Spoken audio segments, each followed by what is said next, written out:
Okay. Hello, everyone. Hi, Hi, how you doing today? fantastic. Hey, Jules. Hello, good morning. We're a nice intimate bunch today. Yeah, that's right. Yeah, absolutely. We do this every week. It's been so exciting. Yeah, let's see this. So we'll see. Well, hopefully Sumit will be able to join us. We'll check. But yeah, it's been a quite a week, and I know he's busy and he's catching up on life. He's been so That's hopefully fair. he'll be able I to join can us. totally understand that. Yeah, exactly. Hey, Sam, can you remind us maybe in the chat we can put today the YouTube link so that everybody can kind of take a look at the year and a half that we've had together. Oh yeah, that'd be great. So what I can do, let's do that next time. So I can have that linked because I have to dig it out real quick. And Yeah, or something. I think it'd be fun.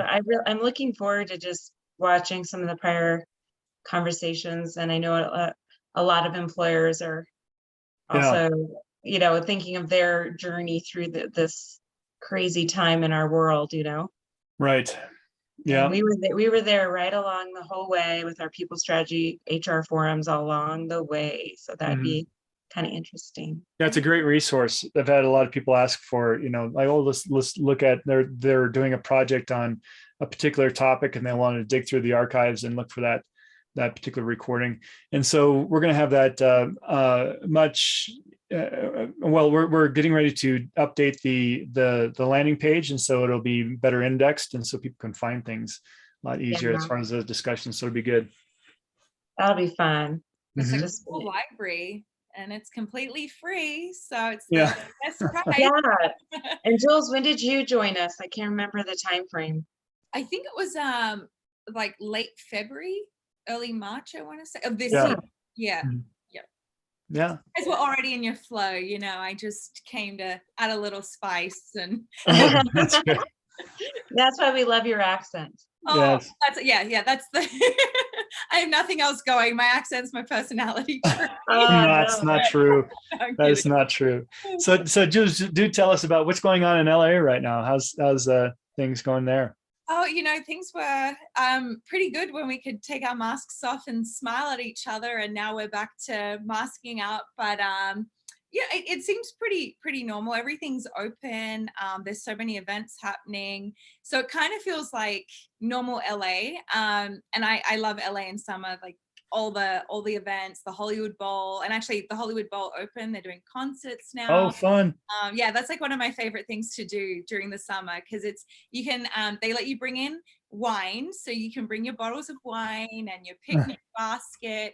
And because the grounds are, I don't know if you guys have ever been to the Hollywood Bowl, but it's like a huge area, a lot of grassy areas, picnic areas. So I love going like a couple of hours before, setting up, having my wine, and then to the concert. It's like a full night out, but it's just so nice. You're under the stars, like you can see. It's just beautiful, and like they just have all sorts of concerts. Like they have like classical music. They do.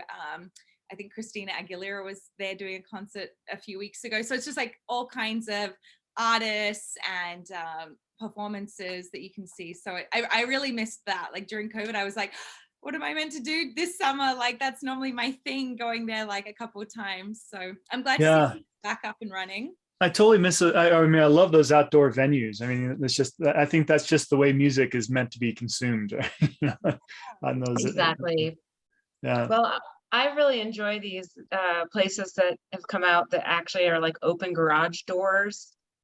There's a place by the house that I'm building in southern Denver area in Littleton. Yeah. And it's called Wide Open. And so it's essentially like it has all those big garage doors so you can get all the fresh air, but it is an inside venue, and they have a lot of live music. And so my girlfriends always invite us to those types of events, and so that you're kind of half outside, half inside kind of thing. How fun. Hey, Sumit. I saw you join us. Good morning. Hi, Shar. Hi, Jules. Hi, Sumit. How you doing today? Good. How are you doing? Good to see you. Hey. So we got about one more minute. We got about one more minute and we'll get started here. And so thank you everybody for joining up. So we'll get started in about one more minute. We're just getting Sam warmed up. He's the big speaker today. That's right. His energy's there. We've talked about energy in the past. We'll get him hyped up so he's ready for his discussion today. So yeah, it won't be much longer. Yes, be good. About a very, very not so exciting topic, but we're going to make it exciting, right? Well, it can be very interesting. I had some long conversations about this topic, so it's definitely very interesting. So, but anyway, we're at the top of the hour. Let's go ahead and I'm going to share my screen here. And Jules, if you go ahead and kick us off. Yeah, for sure. Okay, good morning, everyone. So happy to have you here. Like I always say, we're always so grateful to have so many returning people. I know it's a commitment to hop on live every week. I know it's hard to do sometimes. So we really appreciate that you join us live and give us your energy. We love seeing all your names on the attendee list. And if you are new here, I want to officially welcome you to the People Strategy Forum. So my name is Jules. I help host the forum each and every week. And I also sit on the sidelines a little and look at the chat. So if you have any questions throughout this discussion, please put your comments and questions in there because I will be looking for those and bringing them up as they pop up. And if you are watching from a different platform, maybe YouTube, Facebook, somewhere else, just still put the questions in anyway because we will get to those at the end. And if you kind of don't know what we do around here, we come together every week. We usually have a guest speaker, and you can really think of it like a mastermind of leaders. We're always discussing ways to create workplaces where people will thrive, where employers reward accordingly, and where customers are going to love. So today we actually have our very own Sam Reeve as our guest speaker. So I will introduce him in just a moment. Most of you are very familiar with Sam if you've attended a lot of these forums, but we'll give him his official intro in just a minute. I will introduce you to Shar. Shar is, she's got over 20 years of HR experience. So she was working in corporate before she branched off and founded her own company, Rocky Mountain Health Advocates. I know she's teamed up with Sam on a lot of talent management to help improve her company as well. So I know she can speak to a lot of things that we'll be discussing today. And always good to see Sumit on here as well. Sumit has over 16 years of HR and HR consulting experience. He's worked with companies around the world, some large ones, including Accenture and Deloitte. So happy to have you here, Sumit. And Sam Reeve. So I'm going to introduce Sam. He is our main speaker for today, but we always keep things really conversational here. So Sam, if you don't know, he is the founder and CEO of Comp Team, which is a company that helps other businesses create and implement better talent management strategies, reward initiatives, all of that. So he's very well versed in all things rewards, compensation programs, and more. He's actually a global certified compensation consultant. He has over 20 years of experience, and he brings all of that experience each and every week to our forums with our guest speakers. So I'm going to pass it back to you, Sam. I'll let you kick things off wherever you want to start. And today's topic, just so you know, is we're going to be discussing evolving employee performance. So much we can say on this. So let's get started. Thanks, Jules. Yeah, so really excited to talk about this topic. I mean, I think this is performance management has been evolving and changing for the past, I don't know, about seven years now or more, and away from the annual performance review of the past 50 years. And so I think that there's a lot to learn with some new ideas and see where some of the old ideas still make sense. And so there's a lot to discuss. So first of all, let's just start with some of the common complaints that we've heard about performance reviews and go through some of this. One of the biggest complaints is that, and when we're thinking about the traditional annual performance review, is that it simply takes too much time. A lot of companies they and if anybody doesn't know what the annual performance process is, it's typically, it traditionally is like you start out at the beginning of the year, you set your goals, and then the whole year passes. And at the end of the year, the managers ask their employees to do a write-up of how they think they did that year. And then the manager responds to that write-up, and then they assign a rating, and then the employee and manager meet. And then that rating typically has some impact on pay, and of course, and then there's a lot of heartache and car crashes and stuff that results from all that. So it's important for us to rethink and think about that process in our new environment. Is it really something that should continue on?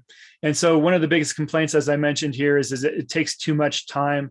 And I will argue that, that performance overall should take time but it should take time throughout the year, not just all bunched up at the end of the year. Performance is an everyday discussion. So we'll talk more about that. The part of this example from Ashley, on the last slide, or the person at Deloitte that said that basically there was, performance reviews take so much time.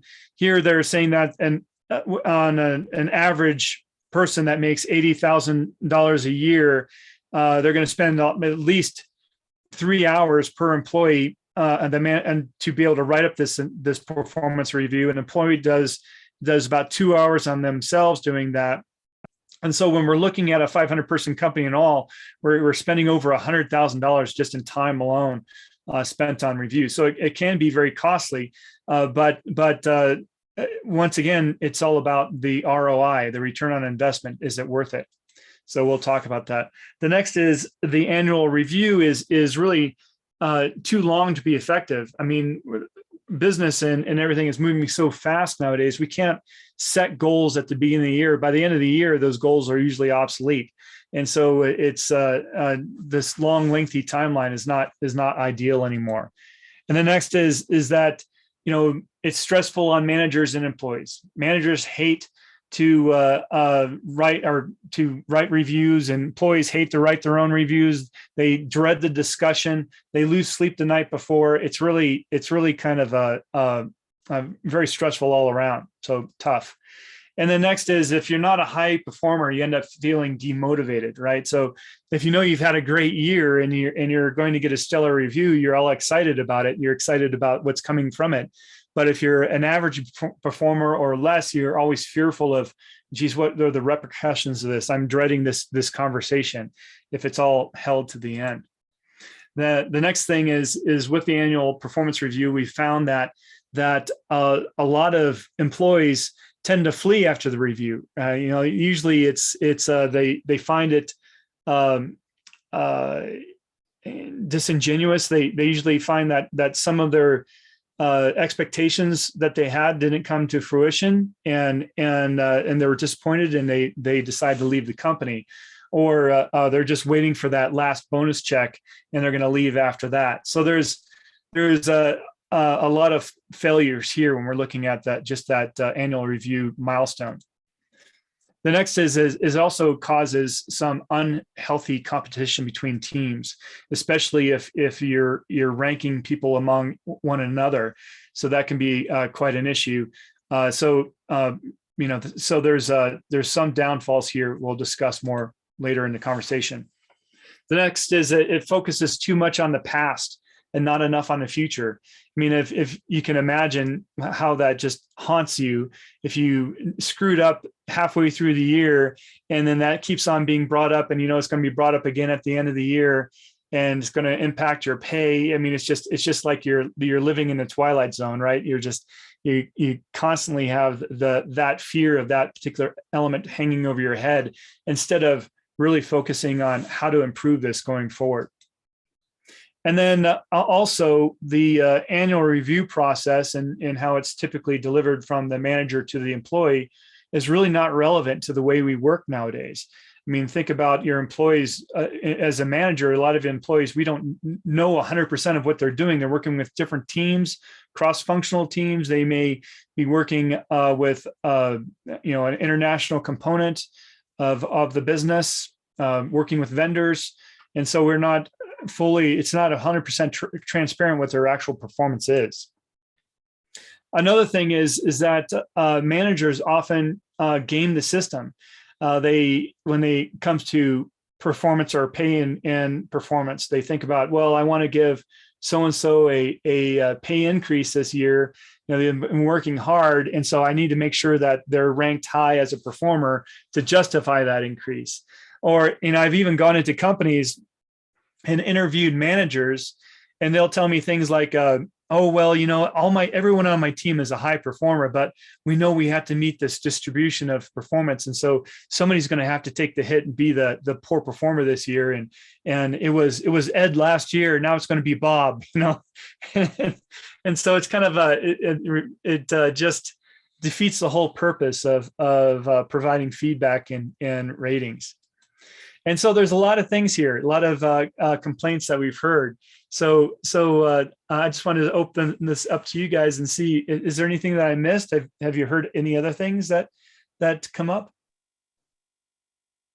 Well, yeah, I've heard of a lot of employees complain that stuff comes up in the performance evaluation that is a complete surprise. Mm-hmm. It's like, okay, first time I'm hearing about it is during my performance evaluation. And, you know, one of my healthcare systems, we would do performance evaluations all throughout the year. And it was and then when we went to a different kind of comp cycle that I know you're very familiar with, then everybody got their performance evaluations done at one time. So the managers were adding things that they were very frustrated about with the employees' performance, because they'd have to stay up all night, you know, completing performance evals. Yeah. And things of surprise would constantly come up all the time, and employees would get very disgruntled about that. Right. I mean, and then of course the big thing is like, hey, well, you're bringing this up now. Why didn't you bring it up then when it happened? You know, exactly. 3 weeks ago. You know, why am I only hearing about this now? So it almost points out manager failure in areas, and it just creates this irritation. Yeah. So, next thing you know, they're going to leave in 6 months. You know. Right. Mm-hmm. Well, what about you, Sumit? Have you heard anything on from clients and your peers and so forth? Definitely. So in fact, I was reading a Gartner report which said 95% of managers think performance reviews are a waste of time. So the traditional way of doing performance reviews is pointless and doesn't bring any benefit to individuals or organizations. So it's actually quite shocking that we still have over or almost close to 80% US firms still doing the annual review process. And I largely agree with this entire list, but I think a typical performance review ends up leaving no one happy. So even the top performers, they would probably feel there's not enough differentiation, or I should have got more as a bonus, or I should have got a promotion. Nobody likes to get tagged as average. So the largest chunk of your people is there, and they're definitely not going to be happy. People who are marked as needing improvement, again, they would be in different segments of deeply unhappy, extremely disgusted, etc. Right. So that's why I'd agree that yes, annual reviews are on the way out, and performance feedback needs to be a lot more real time, much like a manager shouting out instructions to a sports team and saying, hey, you're getting that wrong, or the guys all over you on the park, you need to fix your performance right now. Mm-hmm. That's right. And so one thing you mentioned, Sumit, is that a lot of American firms are still doing this, and also multinationals out there are still doing some sort of performance review. And I'll share some statistics with you. I mean, what's going on right now. So as we can see from like 2012 to this 2017, we saw a significant downward trend in performance reviews, in the practice of performance reviews. It went from as much as almost 96% of companies were doing them down to 75% of companies were performing annual performance reviews in 2017. And then for the past few years, there seems to be a bit of a flattening. And I'll give you my impression of why I think that this has happened. First of all, it's important to recognize that, you know, the annual performance review is still quite dominant in the United States. It's about 70% of firms are still having some sort of annual performance review. But I think that the big trend in the past few years is that I've actually changed this up. It's not just the annual performance review, but it's something enhanced. And so we'll talk about how firms are looking at about those pieces. In addition, you know, as far as those formal appraisals and performance ratings, still the majority of companies are doing those regular formal appraisals and still have ratings in place even today. So that's still the big thing. And then also we're finding that those that are switching from an annual cycle to something else, most of them are moving towards that half-year review, and then some are going in the quarterly area. So I'm seeing that these numbers actually increase more and more, with some companies thinking about doing more real-time performance feedback or quarterly. And by the way, these numbers, when I'm talking about, you know, 20% of companies going to half year and 5% going to quarterly, those are formal type of evaluations where you're actually documenting performance and putting it in, you're tracking it in a system somewhere. So when we're talking about real-time feedback, that will happen through all of these issues. So that's one thing that's not quite tracked. So Sam, just a quick question for you. It seems like that's a real pendulum shift. Mm-hmm. Because in my history of 25 years in HR, it seemed like, you know, we were doing more real-time evaluations, and then it shifted to that one-time year evaluation. So that statistic that you just shared is current right now? Yeah, this is over the past few years and the trending. Mm-hmm. That's right. So it's going back. And so I find it fascinating that, and I'm seeing all the chats coming up, and I do appreciate all these questions, but this real-time feedback, constant feedback, communication throughout the year is so vital. Yes. And yeah, go ahead. And then that's kind of the cut to the chase of all of this. I mean, you know, performance is not a year-end thing. You know, it's not something that we should be evaluating just one time a year at the end of the year. It's something that should be looked at and recognized each day. And how do we encourage performance? How do we improve it? How do we give coaching and feedback real time to ensure that this happens? I don't think that even 50 years ago, when they came up with the annual performance review, that they thought that this was just going to be an end of a year event. I think that we all just got lazy and complacent, right? and started doing, okay, well, we got to check the boxes, and so let's do it. We hate this, let's do it. But the good managers were providing performance feedback real time all along. It was, you know, basically this is, I think that this trend or the failure of annual performance ratings resulted from having managers not trained up and not held accountable for actually doing their duties. So I think that if you have a good manager, they're going to be successful in any environment. You know, ratings or no ratings, performance reviews or not. Good managers are going to be successful just about anywhere. When we're looking at these performance evaluation processes, it's really laying an infrastructure down that creates consistency of practice and also guidelines for new managers coming on to what should be expected. So what I would also add on, and I would mention, is that I think a great employer learns how to, what I use the word traditional old term of hardwire. So you need to actually put on your calendar that you're going to have these feedback discussions on a regular ongoing basis, these one-on-ones per se, or discussions throughout the year. And it's not going to be a one-time event. And so I saw a couple chats saying, well, how, you're not supposed to give people feedback. No, I say every week, every month, as often as possible, because that is the manager's job, is to give feedback. It needs to be an ongoing basis. That's right. I mean, and that's the reason why a lot of the annual performance reviews are still lingering in place, is because companies find it very important to be able to provide a mechanism for giving people feedback, identify those that are ready for promotion, and understand when a termination needs to occur. It's kind of the documentation and so forth, and the legal security that we have. But deep down, I mean, every employee needs to know, I mean, what are you expecting from me, and how am I meeting those expectations?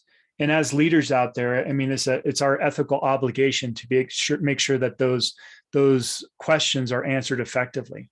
So absolutely. So I think the big thing that a lot of companies are also doing wrong in the study that I've referenced is talking about performance and pay at the same time.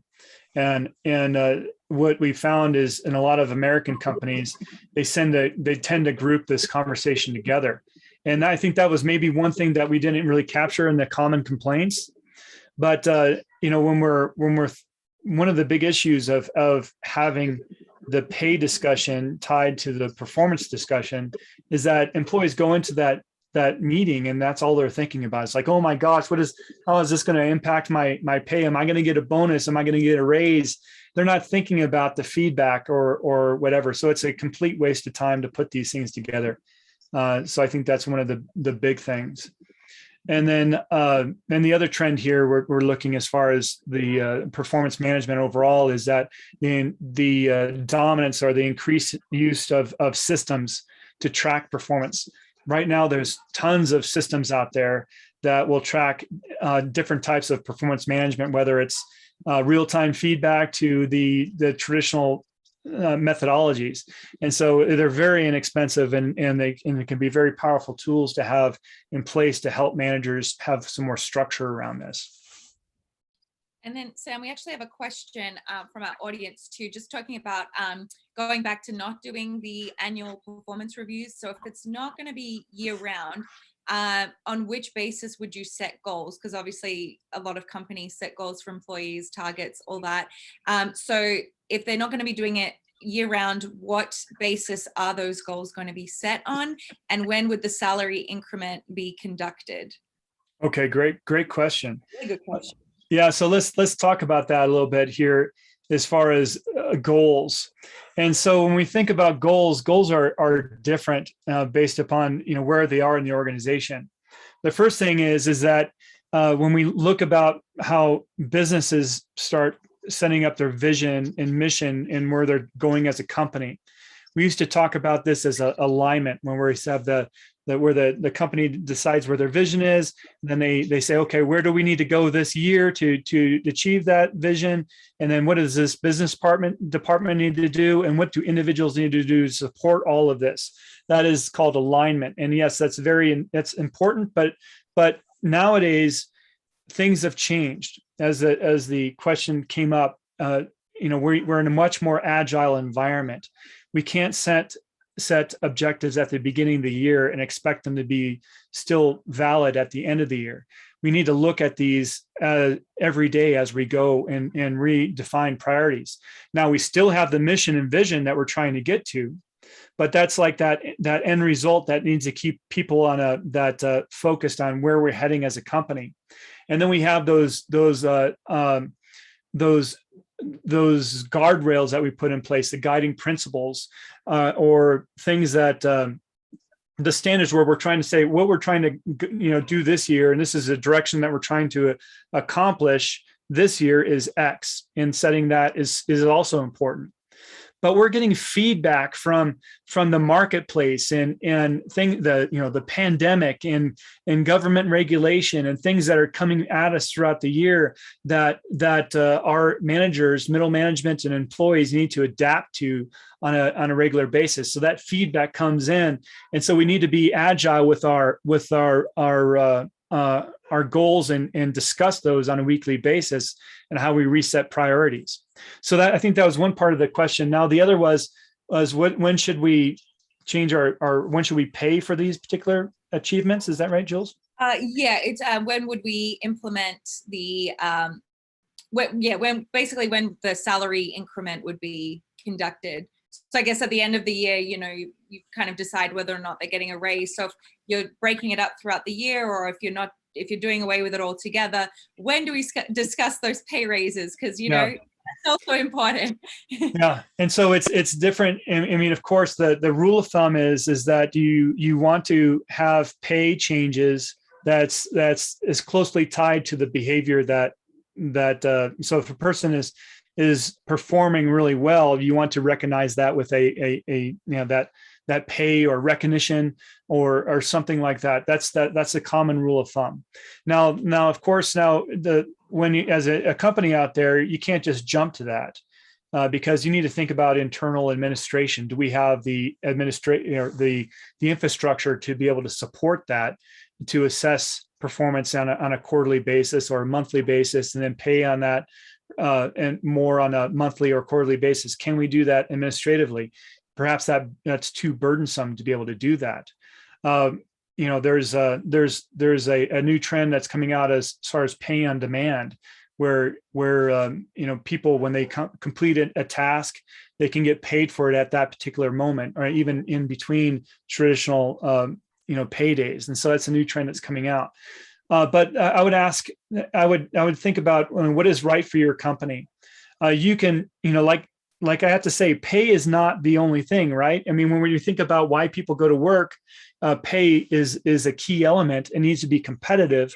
But when we're thinking about that pay for outperformance, sometimes the recognition of that performance is more important than the pay that's associated with. And some employees are willing to wait to the end of the year to have that outperformance recognized, and whether it's an increase in their competency development or being rewarded for something that they did great. So it really depends on the company. But the best way to reward recognize performance is as soon as possible. You know, and some companies are being more agile and are building up their spot bonus programs, which means on the spot you provide a recognition or reward or pay that does that throughout the year. And so they do that ad hoc, and they're defining budgets around that. So that's one practice. But of course, all of this has to make sure it aligns with your culture and how tightly you're managing your dollars for that company. Does that make sense? And I love that. And to your point as well, where you were saying people don't just go to work for money. Speaking as an old millennial, I see this with my friends as well that do work in corporate. They would rather have more vacation time. They are willing to take a pay cut, like, or work for a little less, go to a company that actually allows them, like, you know, have the Friday afternoon off, or yes, you can work from home, or you can have 3 weeks vacation versus the traditional 2, like we have in the US. I know other places have a little bit more. So there's other things that are more tempting and more of an incentive for, I think, like going into like the Gen Zers. They value their time, their freedom more than money and experiences. They would rather have the time for experiences versus just, well, I make 6 figures, but I have no time because I'm always in the office and I'm miserable. Like, so I think there's, like you were, to your point, it isn't always financial rewards that you could also factor in. It's just that time, vacations, time for experiences, time for life. And I think in the last year, people have really reevaluated what is important to them. And they've realized it's not all work, it's not all money, because money can't, you know, like at the end of the day, you're not going to take that with you, but what you will take with you are your experiences, your memories. And I think the younger generation's starting to value that a lot more. I see it with so many of my friends that were so hardcore 9 to 5. They were so happy in the office. And then once COVID hit and they started working from home, they were like, wow, Jules, like, I totally understand your life now. Like, you can pick up and go wherever you want and travel if you want, or just sleep in, like, and not sit in traffic. Like, those are the things people are valuing more and more, from what I'm seeing. Well, I Absolutely. agree. I can't even tell you how much, Jules, I was a workaholic when I was in my younger years. I think I mentioned that earlier. And, sadly, time goes by too fast. And, so you start in your 20s and your 30s and you don't get any time off. You don't get time with your family, spend time with your kiddos, and then one day you wake up and go, okay, so I just put in all this into my career and I didn't get any time with my family. And so, that's why when Sam talked about spot bonuses, we give travel incentives to our employees. Travel incentives, they can go anywhere in the northern United States, whatever, and we will cover their travel expenses, and that's kind of a spot bonus. And my employees have told me, thank you so much, because I don't even know that I would even do this if I wasn't working with this company. The fact that you care that I take my kids with me and we spend quality time together, and instead of just throwing me another 2%, you're actually sending me on a family vacation. And I always tell them, I'm like, well, someday you're going to wake up one morning and go, I'm so glad that I spent that quality time with my family. So it's really important. Yeah, and right now, I was just going to say, there's just right now companies are suffering a big exodus of employees right now, and part of this is around workplace flexibility and rewards, and how agile companies can be with those two things, time and rewards, and in face of what the current or modern work life is. Are you seeing a lot of that, Jules? I mean, with some of the people you know? A lot. Like, they're just like, I don't want to ever go back into an office. And I'm like, I get it, like, or they're like, they'd be okay doing hybrid, but they've just also gotten so used to this new way of doing things. So once you kind of adapt and you create a routine, we're creatures of habit at the end of the day. So if we're forced, like many of us were, into a new way of doing things, we've now adjusted, we've made the right pivots. We've, a lot of my friends have bought the standing desk at home and set up the office and, gotten all the tools they need. So now they're like, well, why would I go back into the office? I invested in my home office, everything's set up, coffee machine is there. Like, they're even like, I just like using my own bathroom, like not, being in a, cubicle situation, things like that, which sounds so silly, but they're like, wow, this is like, I'm used to this. This is what I want from now on.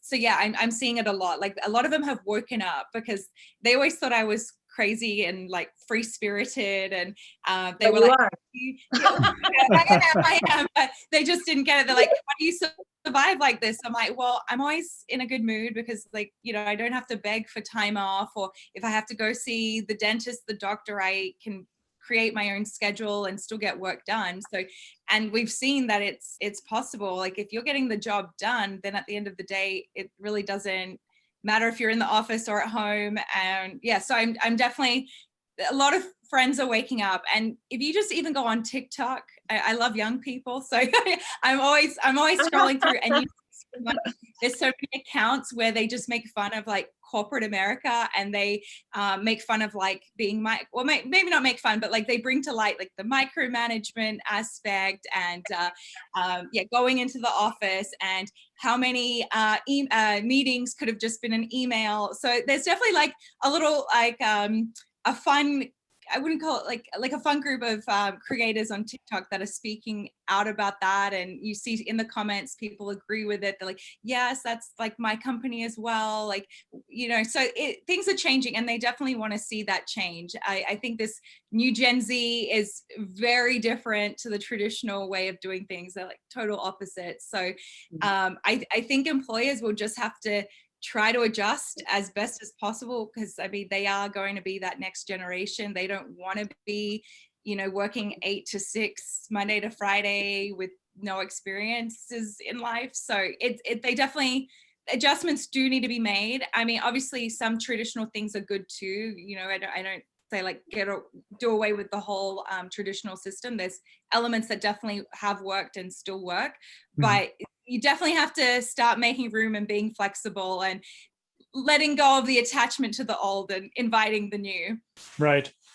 Right. And so there's a lot of things as we started off at the beginning, and there's a lot of problems that need to be resolved as we go through this. So let's start talking about a few of them.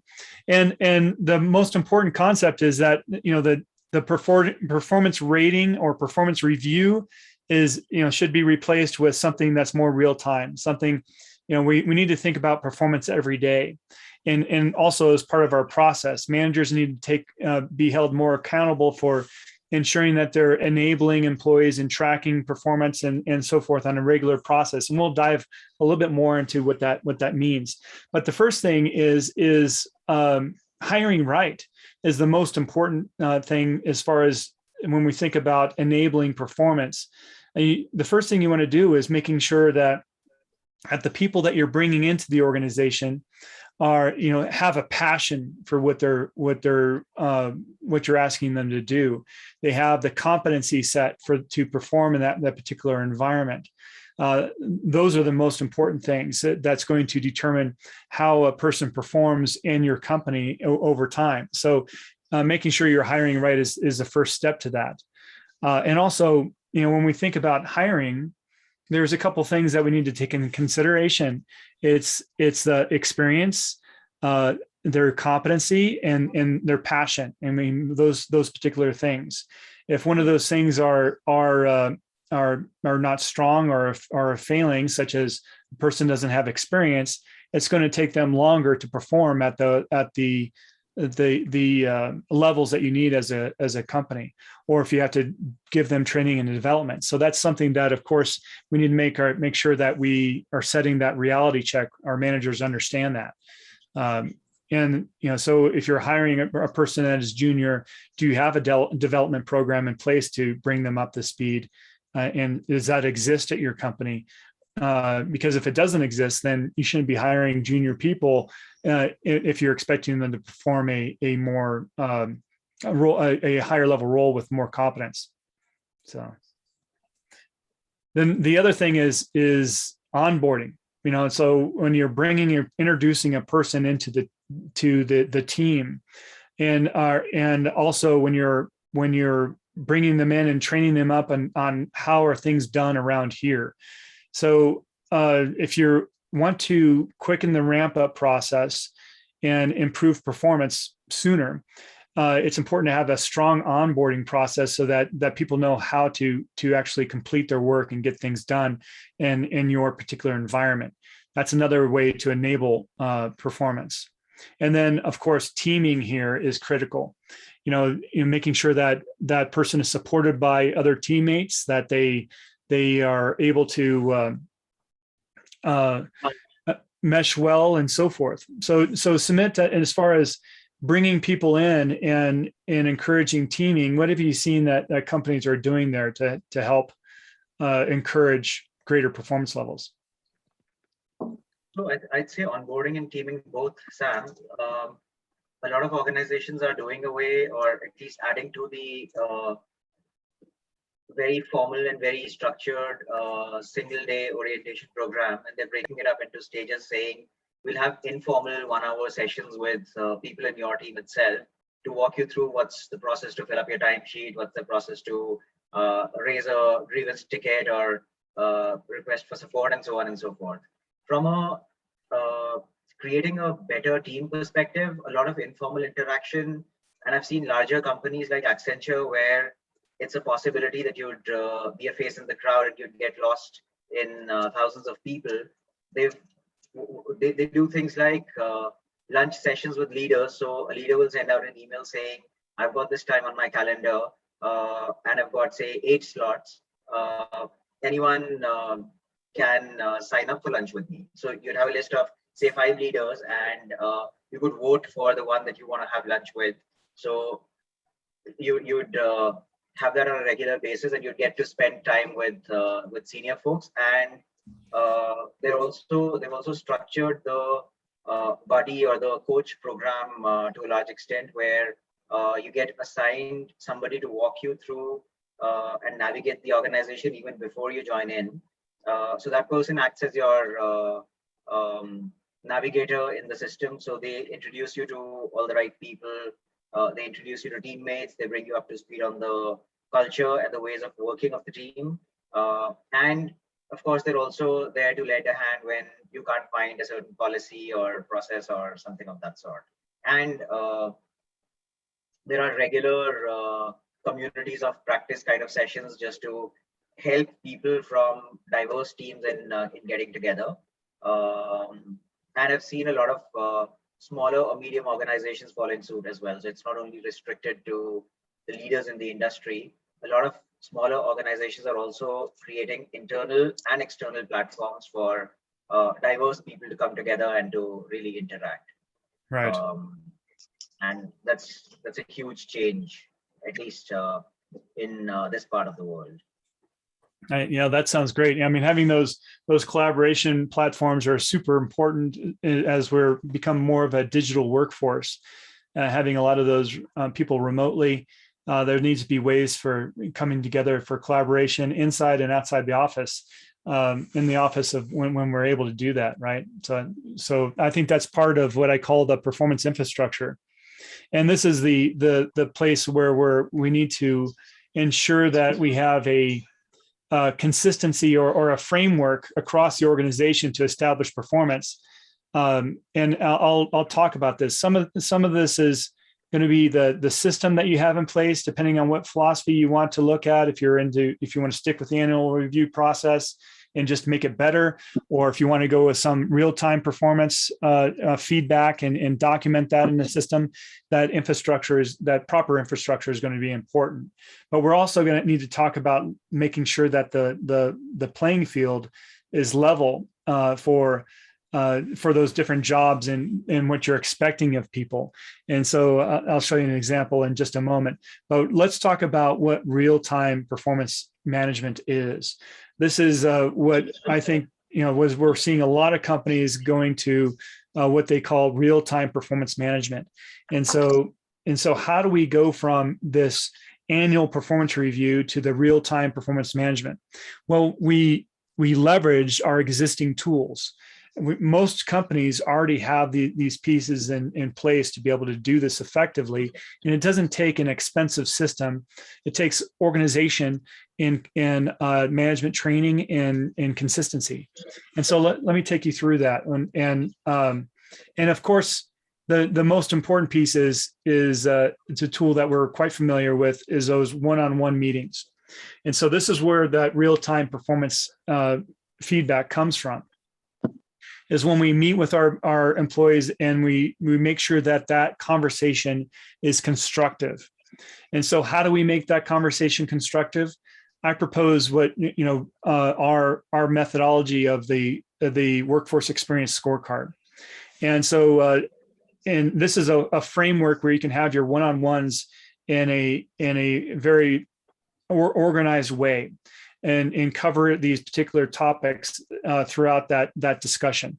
Now, I'm not saying that when we look at the entire scorecard, such as if we go through the entire scorecard, it's vision, leadership, direction, teamwork, empowerment, and so forth. There's a lot of topics there. I'm not saying we cover each one of those topics in every one-on-one that you have. That'd be way too much information, right? But you need to, a manager, what they need to do is they need to look at these pieces and say, okay, what is what does the workforce need today? And what do they need to know from me? So let's start at the beginning as far as vision and leadership. So vision is where the company is going, right? And we need to constantly reinforce and let our employees know what that vision is and what their role is in achieving that vision. What that does is it keeps us in a continual alignment and realigns us to going down that road and accomplishing that. So it's a good mindset piece.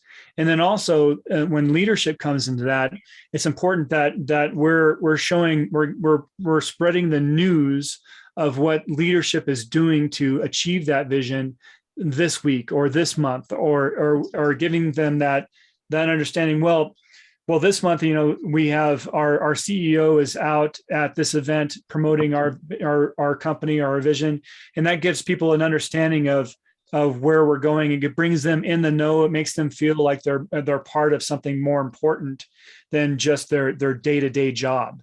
So that reframes performance in a broader standpoint. And then also we have the regular direction that we give. It's like, oh, well, this week we need to accomplish these things and to be able to hit our objective this month.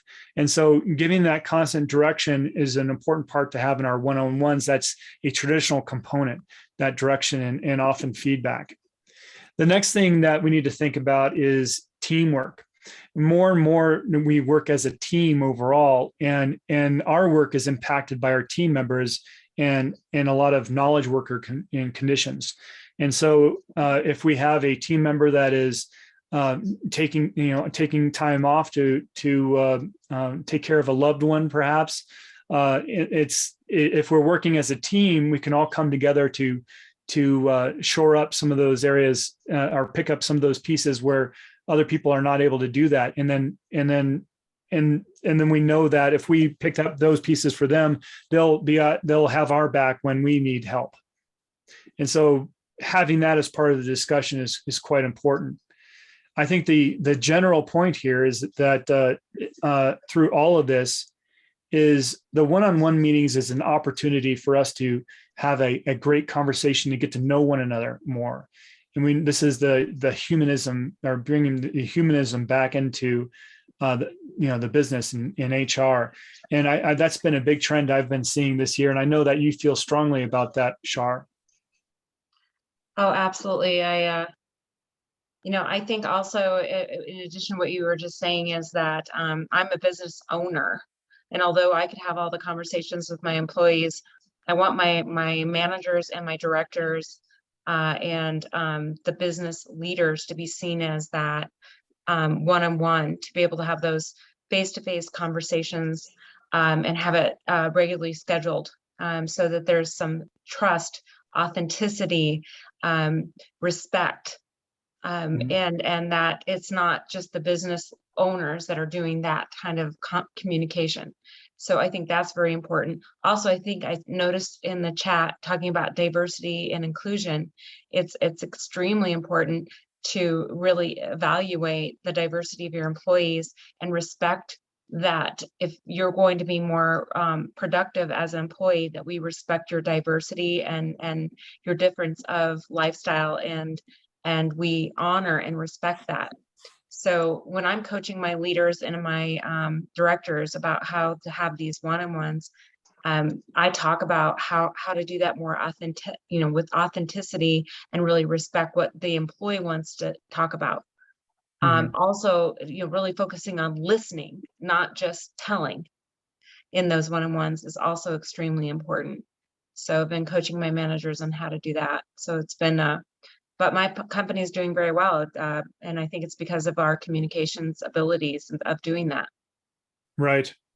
Yeah. And thanks for bringing up the diversity and inclusion piece, because that's a critical part of having a strong team, a team that's creative and comes up with new ideas. Now, there's been a lot of evidence supporting that diverse teams are higher performing and are more creative overall. And so those are a piece that's definitely a piece that we need to constantly reinforce our people of why that's important, and right. For that understanding. And for instance, I mean, as a and part of the reason why in this People Strategy Forum that we look across the globe internationally for speakers, and one of our very own hosts, Sumit, is an expert on the other side of the globe, is that the different perspectives of people around the world, bring these new ideas that sometimes in a siloed community we're not completely aware of. Or we're not completely aware of our own biases. Mm-hmm. And so this is a way for us to really improve the performance and ingenuity overall. So, yeah. And I appreciate, I would love to hear what Sumit has to say about this, because Sumit has talked about that. Hey, Sumit, what was your experience? You were talking about not necessarily feeling as respected just because of the cultural aspects of the hierarchy of the executive leadership and the frontline leadership. Can you share that about the inclusion aspect? I think you talked about that before. So that's an interesting question, Shar. And I've seen the good and the bad side of it both. So I think people are becoming a lot more receptive to the idea that we work with diverse individuals, whether it's in terms of gender, sexual preference, or sexual orientation, physical disability, age, and age has been something that's been under the radar for a long time. And you'd even see job ads where it's absolutely fine to say we're looking for somebody young and bright. And I mean, a lot of job ads have now started focusing on making sure the language is tuned not only to a certain gender, or because that's something we've all been guilty of in the past without even realizing it. So it's an unconscious bias. And I think leaders are leading from the front in that sense, and becoming a lot more vocal about their own commitment to respecting and nurturing not only diversity, but also inclusion and equity. So diversity was probably the focal point, say 5 years ago, for a lot of mature organizations. Inclusion came in, say about 2 or 3 years ago, and now the focus is shifting to equity, saying to help the marginalized communities reach at par with people who got privilege. We need to give some kind of disproportionate platform to help them to come up the curve, and that's really the next step. And it's happening a lot in this part of the world, because I think purely, even from a gender perspective, the dice has been loaded against women in the Indian or the Asian context for a lot of for many years, and developing nations are starting to see the benefits as well. For example, a small country like Bangladesh, which is a neighbor of India, they've actually got higher per capita income than India, because in the last 10 years, they've really invested in women empowerment, and they've been able to bring women back to the workforce in blue collar as well as white collar jobs. And now they're seeing the benefit of that. So as a nation, as organizations that operate there, the benefit of respecting diversity, building inclusion, creating equity, it's all there. Absolutely. And thank you for bringing up the gender aspect. Oftentimes I get up really early in the morning and watch educational documentaries and various things. And yes, I'm watching it on Netflix, so don't judge me. But I noticed there was a documentary, I can't even think of the title of it, relative to the entertainment industry, and how there was a study, I think Reese Witherspoon, actually, believe it or not, Legally Blonde girl, right? Yeah. But she literally did a study on the number of women being represented in the the film industry. And the history was shocking. Like 0.05 were actually directors, and many of the movies and many of the entertainments were all about the men's, no offense men, but it was all about the men's perspective, the big bad Rambo and shooting and all of that. So back to the workplace, not that you're out there doing Rambo shooting and all that stuff, but it's just the femininity of in the workforce, of being able to demonstrate your emotions and be able to talk about things for real, from anybody's perspective, be it female or I have a gentleman with a disability. It's like leaders really need to tune in and really respect that employee from the perspective that they come from. That's right, and that's a good point as far as when we think about the new age of performance management. It's about knowing your employee. It's about having these one-on-one meetings where we're discussing these diverse topics. whatever is the most important of the day. What the empowerment, of course, is removing those obstacles from employees. Impact is ensuring that your employee understands what they're doing on a daily basis impacts the client, and the fact that you're listening to their suggestions and promoting their ideas and so forth. Personal value is the concept of those of aligning what a person's personal values compared to the company values and showing that alignment, and so that they become more connected with the organization. And then, of course, showing how they can fulfill their life goals by being at your company. And so this is almost as we're talking about these one-on-ones, it's not just, it's about knowing your employee, it's about informing them of what's going on at the company, the work that needs to be done, empowering them to do that, removing obstacles as a manager, giving them guidance and coaching and on how to do things better or resolve issues, whether they're personal or professional. You can direct them to resources. We have this benefit. We have have you thought about participating in our retirement program?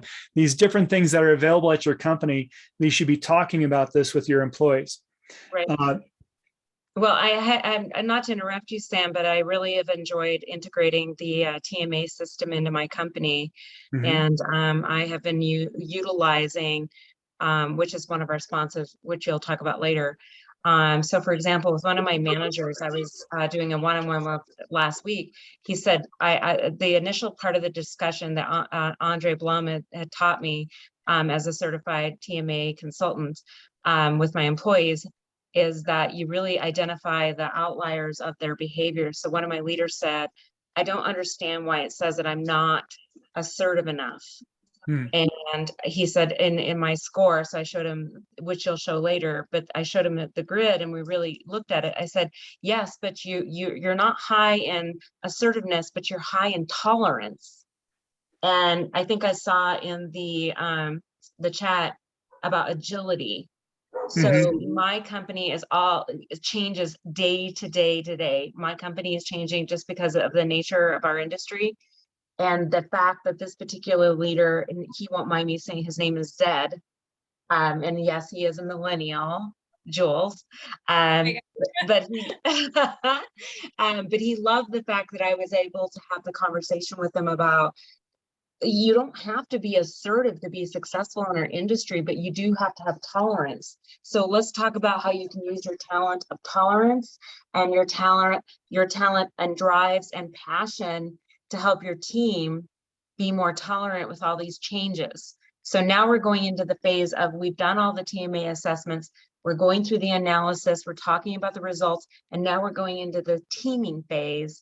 And so now I'm working with my leaders that are more tolerant, that are more assertive, that have more problem-solving skills, and we're working to pull all of that talent together so they can help each other. It's just been an amazing process for us. Yeah, and so that TMA assessment, that's a great segue. It's a great tool to get to know your people better, and you can include it in these one-on-one sessions.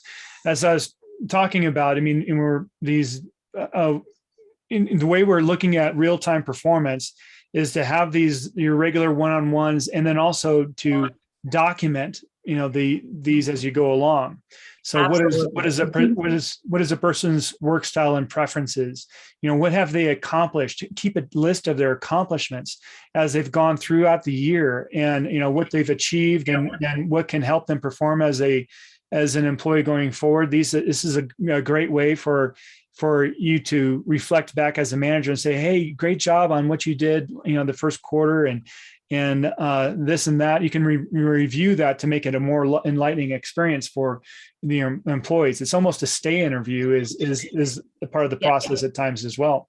Yeah, and I would say that being in my own performance evaluations and many of my jobs, I remember I'm looking at your screen here, it says accomplishments. So I felt like I could get a better raise if I could list like my 12,000 accomplishments for the year, and it kind of, I had an adverse reaction from my vice president because he goes, Shar, you have like a list here of 25 accomplishments, but where have you really focused on the essential few that you could really be the best that you can be at. And I looked at my vice president and said, hey, I thought that my performance eval was all about my accomplishments. And then he reminded me, he says, no, it's about being the best you could be in your specific behaviors and competencies. It was a great discussion. Go ahead. So I know we only just have a few more minutes left. So just to take you through the final piece of the real-time performance management is once you have those one-on-one discussions, you want to document these different things as we showed in the talent profile, the accomplishments, performance, and just taking notes as you go along. And then I know that one of the things that we were in old performance management is that there was, how do we rate a particular employee? Well, I would say that ratings can be very damaging, there's 3 ratings that are important, and those ratings are, for whether a person is meeting or on track, and are doing what they're doing, and they're doing a good job, and they should continue doing what they're doing. And that's important. So it's like, I think that's important for people to know is that, hey, you're doing great, keep doing what you're doing. And the other thing is that we need to identify those people that need support, and those individuals we need to understand who those are, so we can give them support and say, hey, you know what, you're not quite there yet, but let's see what we can do to make you more successful. And notice I said we, because it's managers need to take accountability of performance, not just in their employees, because they need to enable them as part of this discussion. And then finally, the other performance piece that we need to know is we need to know our top performers. We need to know those that are outperforming that 10 to 20% that are really moving the needle. And it's critical for us to know our top performers, because these people that we need to replicate in the organization and have train others on how they're doing things. These are the people that make a difference. I would agree with you, Sam, but also I think we need to coach the top performers to coach and mentor their colleagues, like you mentioned, and not just rely on them doing it all, because your top performers will get burned out and they will leave. But if you mentor and coach them to be the leaders of others, I think that's the best way of helping your top performers cascade their potential. Right. All right. Well, we are at the top of the hour, so I do want to mention our speaker for next week. And we're going to have Pili Martinez, and she is out of Ancion, out of Mexico. And she's going to share with us the data approach to building high-performing teams. And so it's going to be a great conversation. So join us there. But I want to thank you, everyone, for joining us in today's discussion. I know there's a lot of material here. We might have to create a series out of this just so we can cover it all. So, right. Well, thank you, everyone. You have a wonderful week, and hope to talk to you soon. Thank you very much. Bye, everybody. Bye. See you next week. Thanks, everyone. Bye. Bye.